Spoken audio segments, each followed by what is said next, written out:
Hi, I'm really excited to talk to you today about the ego and all the things that I've learned and experienced with ego and higher consciousness and how to work through some of those things. So we're going to talk about the ego, the higher consciousness, and some tools to help you evolve past your ego.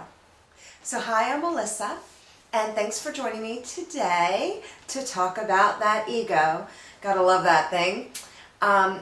Ego truly fears. It really is scared out of its mind. It's scared of your true, authentic self. That's what it's really afraid of. If you keep the ego stuck in the illusion, then it's really happy and it feels really safe. The moment you start working with your higher self, your ego starts to try to get involved.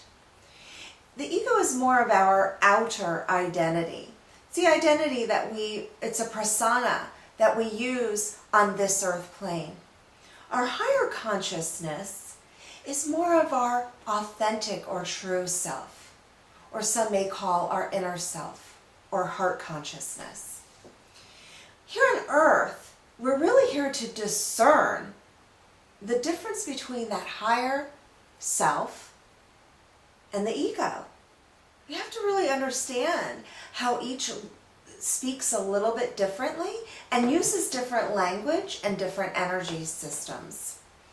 So the thing is that every experience that you have actually brings you either closer to your ego or to your higher consciousness. Why is that? Because when you're having an experience, your ego will try to explain to you that it's right, the other people are wrong, they did everything to you, you should be suffering, there's a lot of drama. It will just drone on and on and on and on. So the more you allow that ego voice to drone on, the closer you are to your ego. The thing is that if you allow that experience and go, okay, I have compassion for where they are. I understand that although it felt like they were hurting me, that's just old stuff for me. And that I can move past this and be more of my higher consciousness and feel love and compassion for myself, for the pain that I'm feeling, but also for the people around me. So, because the ego's really, that ego is so much about suffering and pain. It loves drama and it loves to feel separate. You're all alone in this world. There's no one who understands you. That's all ego. It holds on to that fear and all traumas. Really holds on desperately to fear and traumas. It's amazing how much. Sometimes I just think of the depth of how the ego just wants to hold on to fear and trauma. It kind of thrives. It loves scandals. Ego thrives on scandals and pain. Not just your pain, but pain of others. And the more that we feed that for the ego, the more the ego has power and the closer we are to the ego. Our goal is to move away from the ego and more in our higher consciousness. So, because the ego so wants to feel special,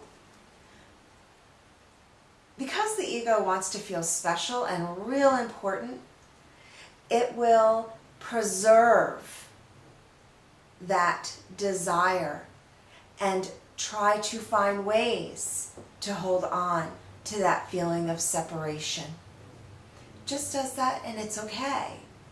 As long as you start to recognize, see, we're not asking you to do anything else but recognize, have an awareness that this is what the ego does. Because then it has less power.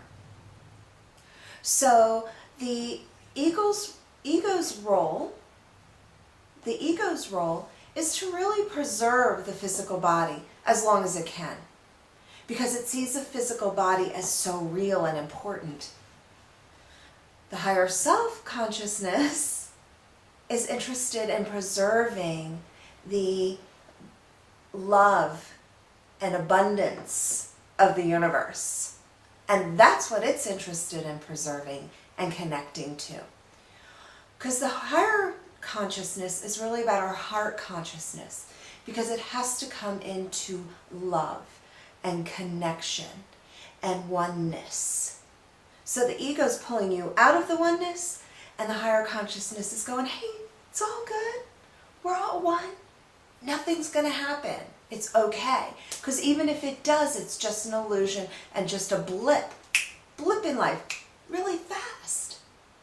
When you look at something that happened 10 years ago, if you're still holding on to that, that's the ego's desire to hold on to that. If you have transcended and moved through it, then that's the higher consciousness that's coming out and coming through.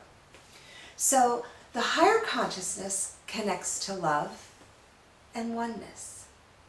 There's a peace to that energy. It's not caught up in the illusion or the need to be right, which the ego loves to be right. It feels very special when it's right. It's not caught up, the higher consciousness is not caught up in the story and the story of the world story of suffering and pain. The thing is that you know that you're actually listening to your higher consciousness when you feel love and compassion in most situations. Even if the ego kind of goes, oh, what happened? They did this to me. What was really going on? Soon as the heart consciousness comes through and says, I see that it's okay and that you're really loved on a deep level. That is the difference between the two voices. Personally, I believe that you should start discerning that ego voice consistently and as a great practice. Why don't you try doing something like this? Start calling your ego a special name.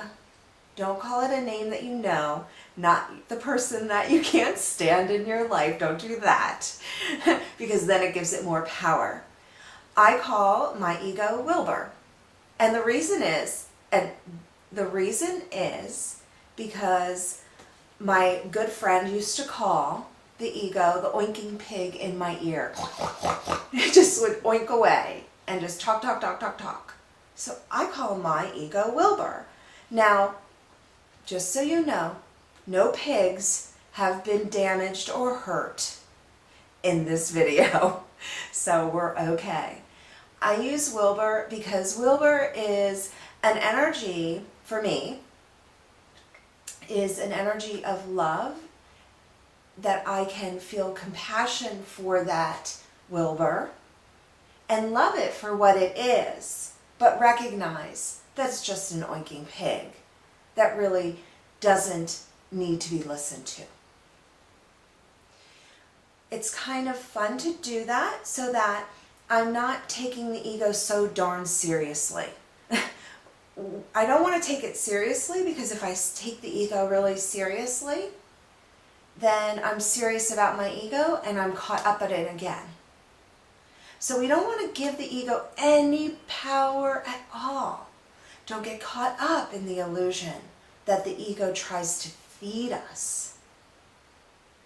And when you find yourself kind of feeling the ego as just this little oinking pig, or whatever you would want to call it, then you start to feel the power of your heart consciousness and your higher consciousness that comes through more.